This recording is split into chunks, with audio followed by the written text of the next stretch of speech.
नमो भगवते वासुदेवाय। श्रीमद्भगवत गीता कोमल गीता अथ तृतीयोऽध्यायः। सम्पूर्ण सज्जन वृन्दहरू, हिजो हामीले 2 अध्यायमा भगवान श्रीकृष्णजीले अर्जुनजीलाई सांख्य योगको बारेमा वर्णन गर्नुभएको थियो, त्यो हामीले श्रवण गर्यौं। आज भगवान श्रीकृष्णजीले अर्जुनजीलाई सम्झाउने क्रममा तृतीय अध्यायमा कर्म योगको वर्णन गर्दै हुनुहुन्छ। अर्जुनजीले अब भगवान श्रीकृष्णजीसँग प्रश्न गर्नुभयो। फेरि अर्जुन उवाच, हे कृष्ण, त्यो कर्म भन्दा बुद्धि नै श्रेष्ठ हो भने यो घोर कर्ममा फेरि मलाई किन लाउने? अर्जुनजीले सोध्नुभयो, हे जनार्दन, यदि हजुरको मत कर्म भन्दा साम्य बुद्धि ज्ञान नै श्रेष्ठ छ भन्ने हो भने हे केशव, मलाई युद्धको घोर कर्ममा यानि कि संग्राम काण्डमा किन लगाउनुहुन्छ? मेरो विभ्रान्त यो बुद्धि दोधारे बोलीले गरी जसमा श्रेय छ त्यही एउटा आज्ञा होस् निश्चय गरी। हे केशव, तपाईँ कहिले ज्ञानको र कहिले कर्मको प्रशंसा गर्दै मेरो बुद्धिलाई मानौ मोहमा फसाउन लागिराख्नु भएको छ। यस निमित्त निश्चय गरेर मलाई एकै कुरा बताउनुहोस् जसबाट मेरो ज्यादा कल्याण हुनेछ। यसरी अर्जुनजीले भनिसकेपछि भगवान श्रीकृष्णजीले अर्जुनजीलाई फेरि सम्झाउँदै हुनुहुन्छ। श्री भगवान उवाच, यो लोकमा 2 निष्ठा बताए अघि भिन्न नै, सांख्यको त्यही ज्ञान योग, योगीको कर्म योग नै। भगवानले भन्नुभयो, हे निष्पाप अर्जुन, पहिले अर्थात् दोस्रो अध्यायमा मैले यो बताएँ कि यस लोकमा 2 प्रकारका निष्ठाहरू छन्, सांख्य मत लिनेहरूको ज्ञान र योगीहरूको कर्मयोग। प्रारम्भ नगरी कर्म कहाँ नैष्कर्म्य पाउँछ, छोड्दैमा कर्म हे पार्थ कसरी सिद्धि आउँछ? हे अर्जुन, हे पार्थ, कर्महरूको सुरु नगर्नाले नै पुरुषलाई नैष्कर्म्य प्राप्ति हुँदैन र कर्महरूको प्रारम्भलाई त्याग गर्नाले मात्र पनि सिद्धि मिल्दैन। एक क्षण पनि कर्म नगरी कुन बस्दछ, गुणका वशमा पर्दा जगतै सब गर्दछ। हे अर्जुन, हे पार्थ, कुनै मनुष्य पनि केही न केही कर्म नगरी एक क्षण मात्र पनि रहन सक्दैन। इच्छा नरहे पनि प्रकृतिका गुणहरूले अधीन भएर उसद्वारा एउटा न एउटा कर्म गराएरै छोड्दछन्। कर्मेन्द्रियहरू बाँधी इन्द्रियार्थहरू कन, मनले सम्झने मूढ हो मिथ्याचार अर्जुन। हे अर्जुन, जो मूढ हात खुट्टा आदि इन्द्रियलाई जबरजस्तीले रोकेर मनले इन्द्रियहरूका रूप रस आदि विषयहरूलाई सम्झिरहन्छ त्यसलाई मिथ्याचारी अर्थात् दाम्भिक भनिन्छ। मनले बस पारेका यी कर्मेन्द्रियले सब, जो कर्म योग नै गर्छ त्यही हो श्रेष्ठ मानव। हे अर्जुन, त्यसको योग्यता विशेष अर्थात् श्रेष्ठ जो मनले इन्द्रियहरूलाई रोकेर खाली कर्मेन्द्रियहरूको द्वारा आसक्ति रहित बुद्धिले कर्मयोगको आरम्भ गर्दछ। अकर्म भन्दा श्रेष्ठ छ आफ्नो कर्म सधैँ गर, कर्मै छोड्यौ भने तिम्रो देह निर्वाह चल्छ र। हे अर्जुन, हे पार्थ, आफ्नो धर्मको अनुसार नियत अर्थात् तोकिएको कर्मलाई तिमी गरिरहौ, किनभने कर्म नगर्नु भन्दा कर्म गर्नु केही न केही असलै छ। यो बाहेक अर्को कुरा पनि सम्झ कि यदि तिमी कर्म गर्दैनौ भने खाने कुरा पनि नपाइनाले तिम्रो शरीर निर्वाहसम्म पनि चल्न सक्ने छैन। यज्ञार्थ कर्म बाहेक कर्मले गर्ष बन्धन गर यज्ञार्थमा कर्म फलेच्छा नगरिकन। अर्जुन, यज्ञका निमित्त जो कर्म गरिन्छन् ती बाहेक अरू कर्महरूले यो लोक बाँधिएको छ। यज्ञार्थमा गरिने कर्महरू पनि तिमी आसक्ति या फलासालाई छोडेर गर्दै जाऊ। प्रजालाई यज्ञ साथै रचे ब्रह्माजीले भने, यही होस् तिम्रो वृद्धि गर्ने कामधेनु सरी हुने। अर्जुन, सृष्टिको आदिमा यज्ञका साथसाथै प्रजालाई उत्पन्न गरेर ब्रह्माजीले तिनीहरूसँग भन्नुभयो, यस यज्ञको द्वारा वृद्धि तिमीहरूको होला। यो यज्ञ तिम्रो कामधेनु होस्, अर्थात् यो तिम्रा इच्छा माफिक फल दिनेवाला होस्। यज्ञले देवता मान उनले तिम्रो गरुन् भलो, अन्योन्य यो भलाइले श्रेय मिल्ला पछि ठुलो। अर्जुन, ब्रह्माजीले यी कुराहरू भन्नुभएको छ अगाडि। तिमीहरू यस यज्ञले देवताहरूलाई सन्तुष्ट गर्दै रहनु भनेर प्रजाहरूको सृष्टि गर्नुभएको छ ब्रह्माजीले। ती देवताहरू पनि तिमीहरूलाई सन्तुष्ट गर्दै रहन् भनेर यसरी भन्नुभएको छ ब्रह्माजीले सृष्टि गर्दा। यसरी परस्परमा सन्तुष्ट गराउँदै दुवै थरीले कल्याण प्राप्त गर भनेर ब्रह्माजीको आज्ञा छ। यज्ञले खुश भई देव देलान इच्छित भोगती, उनमा त्यो केही नटक्रियाई भोग्ने हो चोर दुर्मति। किनभने यज्ञले सन्तुष्ट भएर देवताहरू तिम्रा इच्छा अनुसारका भोग तिमीहरूलाई दिनेछन्। उनीहरूले दिएको चिज उनैलाई केही अर्पण नगरिकन जो खाली आफू मात्र उपभोग गर्दछ भने त्यो साँच्चै नै चोर ठर्दछ।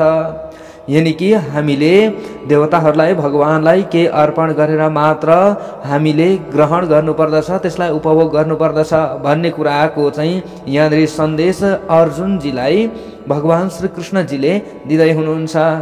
यज्ञ गरी शेष खाने योगीका पाप छोड्दछन्, आफ्नै निम्ति पाक गर्ने पापी हुन पाप भोग्दछन्। यज्ञ गरेर शेष बचेको भागलाई ग्रहण गर्ने अथवा खान लिने सज्जनहरू सब पापहरूबाट मुक्त हुन्छन्। तर यज्ञ नगरेर केवल आफ्नै निमित्त जो अन्न पकाउँदछन्, आफै मात्र खान्छन्, देवताहरूलाई उनीहरूले दिँदैनन्, भगवानलाई अर्पण गर्दैनन् भने ती पापीहरूले पाप नै साक्षात खाइरहेका हुन्छन्। जन्मन्छन् अन्नले प्राणी, अन्न उम्रन्छ वृष्टिले, यज्ञले वृष्टि वर्षन्छ, यज्ञ चल्दछ कर्मले। हे अर्जुन, प्राणीहरूको उत्पत्ति अन्नबाट हुन्छ, अन्न मेघबाट उत्पन्न हुन्छ, मेघ वर्षा यज्ञबाट उत्पन्न हुन्छ र यज्ञको उत्पत्ति कर्मबाट हुन्छ।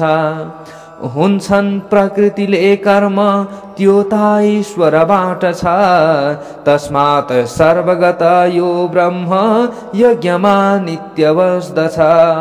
कर्मको उत्पत्ति ब्रह्मबाट अर्थात् प्रकृतिबाट भएको छ र त्यो ब्रह्म अक्षरबाट परब्रह्मबाट भएको छ। यसैले यो सम्झ कि सर्वगत अर्थात् सर्वव्यापी ब्रह्म नै यज्ञमा सदा सर्वदा रहेको छ। ब्रह्म चालित यो चक्र छोडी जो देह भर्दछ, अघायो इन्द्रिय रामो त्यो पापी व्यर्थ बाँच्दछ।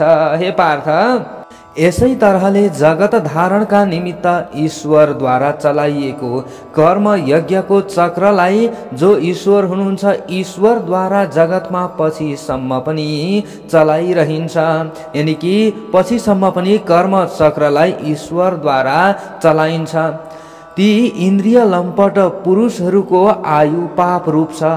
ती इन्द्रिय लम्पटको अर्थात् देवताहरूलाई नदिएर आफै मात्र खाने मानिसको जीवन जिन्दगी व्यर्थ छ। हे अर्जुन, आत्मस्वरूपमा प्रेमी तृप्त आत्मस्वरूपमा जो आत्मामा छ सन्तुष्ट, त्यसको के बाँकी लोकमा। अर्जुन, जुन मनुष्यलाई केवल आत्मामा नै प्रीति आनन्द र सन्तोष पनि छ। त्यसका निमित्त खुद आफ्नो केही पनि कर्तव्य कर्म गर्नुपर्ने काम बाँकी रहेको हुँदैन। त्यसले छोडोस् गरोस् कर्म लोकमा के प्रयोजन, प्राणी सबैमा त्यसको ता अड्का के छ र अर्जुन। अर्जुन, यस लोकमा कुनै काम गर्नाले या नगर्नाले पनि उसलाई मतलब छैन।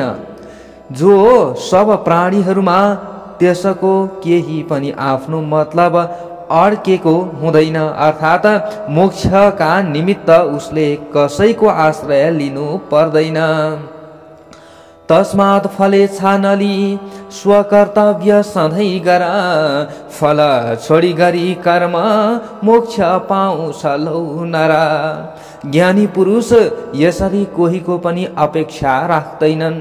यस कारण तिमी पनि फलको आसक्ति छोडेर आफ्नो कर्तव्य गर्नुपर्ने कर्म सधैँ गर हे अर्जुन, किनभने आसक्ति छोडेर कर्म गर्ने मनुष्यलाई परम गति प्राप्त हुन्छ, उसलाई मोक्ष मिल्दछ।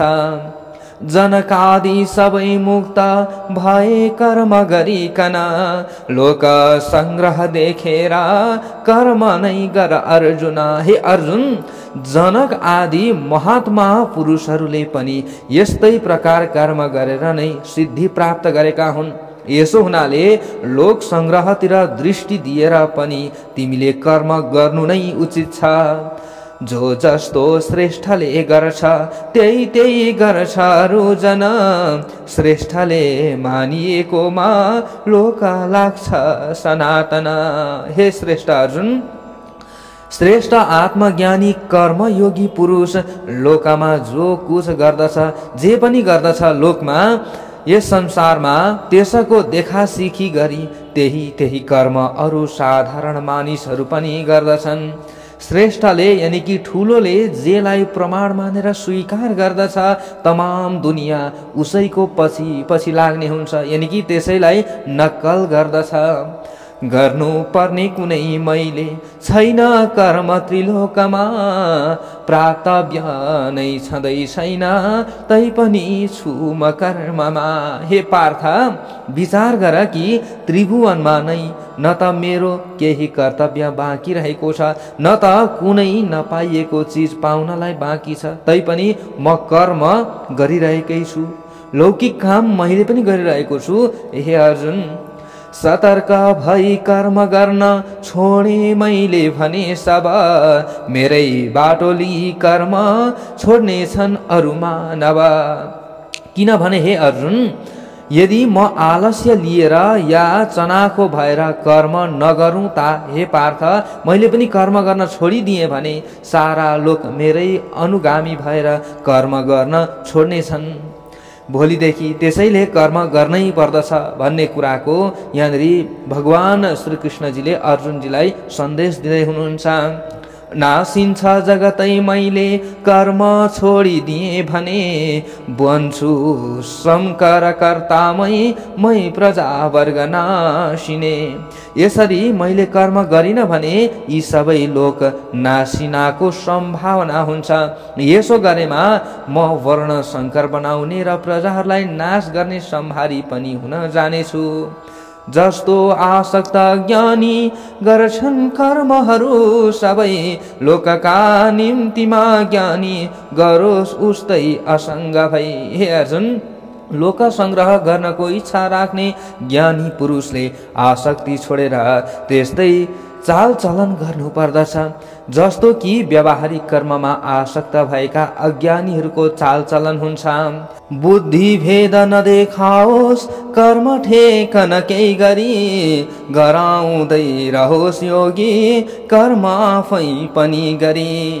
कर्ममा आसक्त भएका अज्ञानीहरूको बुद्धिमा ज्ञानी पुरुषले भेदभाव भ्रम उत्पन्न नगराओस्, आफू पनि खुद स्वयं युक्त भएर अथवा योग युक्त भएर सब कर्म आफूले पनि गरोस् र लोकहरूबाट पनि खुसी साथ कर्म गराओस्।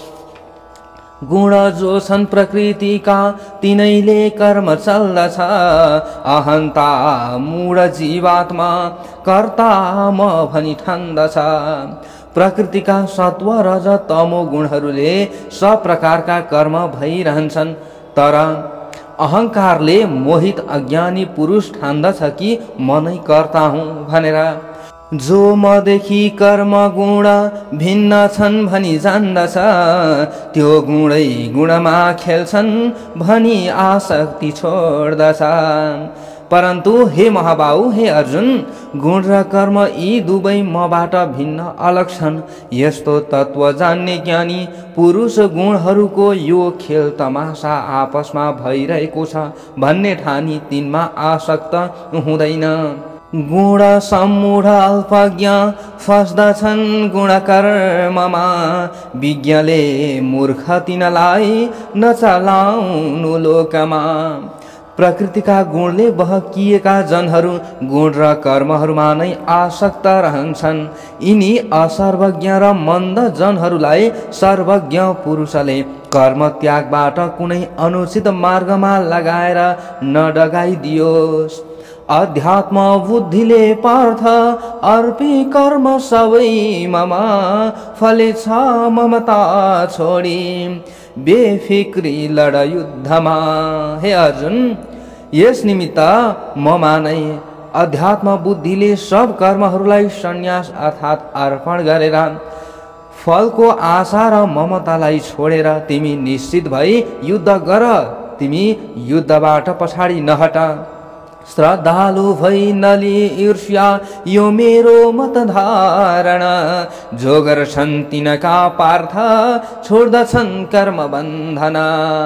जो श्रद्धावान पुरुष दोष नखोजेर मेरो यस मतको अनुसार चलन वर्तन, यानी कि मेरो मत अनुसार उनीहरू चल्दछन्, मेरो मत अनुसार मेरो वचन अनुसार उनीहरूले कर्म गर्दछन् भने ती पनि कर्मबाट अर्थात् कर्म बन्धनबाट मुक्त हुन्छन्। ईर्ष्याले मत यो मेरो गर्दैनन् जुन धारणा, बेहोसी मूर्खती सारा नासिन्छन् जान अर्जुन। हे अर्जुन, जो दोष दृष्टिले शङ्काहरू मात्र गर्दछन् र मेरो यस मतको अनुसार चल्दैनन् भने ती सब ज्ञान विमूढ अर्थात् पक्कै मूर्ख अविवेकीहरूलाई नासिए भनी तिमीले ठान। चल्दछन् ज्ञानी पनि पार्थ आफ्नै प्रकृति माफिका, प्राणी प्रकृतिमै प्राणी के गर्ला निग्रहादिका।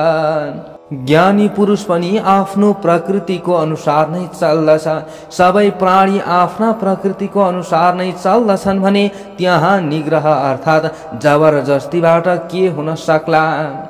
छन् अर्थमा इन्द्रियका राग द्वेष खडा भनी, नपरोस् वशमा तिनको आत्माका शत्रु हुन् तिनी।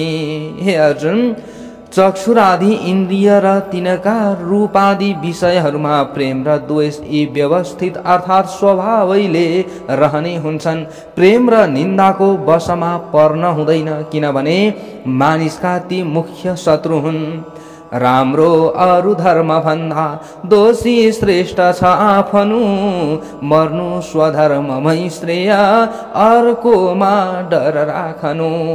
पराईको धर्मको आचरण सहजै सुखपूर्वक गर्न सकिन्छ भने पनि हे अर्जुन, त्यो भन्दा आफ्नो धर्म अर्थात् चातुर्वर्णीय विहित कर्म नै ज्यादा श्रेयस्कर हुन्छ, चाहे त्यो विगुण अर्थात् दोष युक्त पो किन नहोस्।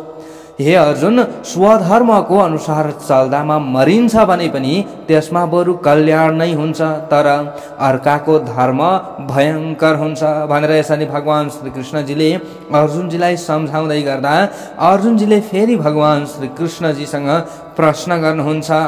अर्जुन उवाच, कृष्ण कसको प्रेरणाले पाप गर्दछ पुरुष, जबरजस्ती लगाए झै गरी भई भिन्न नाखुसा।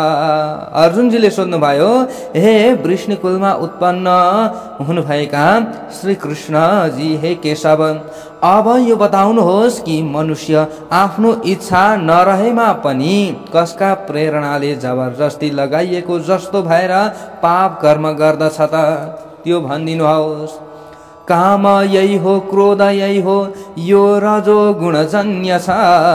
यो संहारी महापापी ज्ञानको शत्रु बन्दछ। भगवानले बताउनु भयो, अब यस विषयमा यो सम्झ कि रजोगुणबाट उत्पन्न भएको जति पाए पनि तृप्त नहुने महापापी यो काम वा क्रोध नै जबरजस्त मुख्य शत्रु हुन्। ऐना मयलले आगो धुवाले गर्भशालले ढाकिन्छ जसरी त्यस्तै यो ढाकेको छ त्यसले। हे अर्जुन, जसरी धुवाले आगो धुलोले ऐना सालले गर्भ ढाकिएर रहन्छ त्यस्तै त्यसले कामले यो ज्ञान ढाकिएको छ। ज्ञानीको सर्वदा बैरी अग्नि रूप सुदुभर कामीले ज्ञानको रूप छोपेको छ सबैतिर। हे कुन्ती पुत्र अर्जुन, ज्ञानीको यो काम रूपी नित्य वैरी कहिल्यै पनि तृप्त नहुने आगो नै हो। यसले साराको ज्ञानलाई छोपिराखेको छ। कामका घर हुन् पार्थ मन बुद्धि र इन्द्रिय, यिनैले ज्ञान छोपी यो मोह गर्दछ निश्चय। इन्द्रिय र मन र बुद्धि तिनलाई यसको अधिष्ठान अर्थात् घर हो भनेर बताउँछन्। यिनैको आश्रयले ज्ञानलाई ढाकेर त्यसले मनुष्यलाई मोहमा फसाउँदछ। हे अर्जुन, तसर्थ पहिले पार्थ रोकी सकल इन्द्रिय, ज्ञान विज्ञानको बैरी यो पापीको गराक्षय। हे भरतकुलमा श्रेष्ठ अर्जुन, यसकारण पहिले इन्द्रियहरूलाई संयमन रोकावट गरेर ज्ञान, अध्यात्म ज्ञान र विज्ञान परमात्मा विषयक विशेष ज्ञानलाई नाश गर्ने यस काम पापीलाई प्रजही मार। यो पापलाई मार र त्याग गर।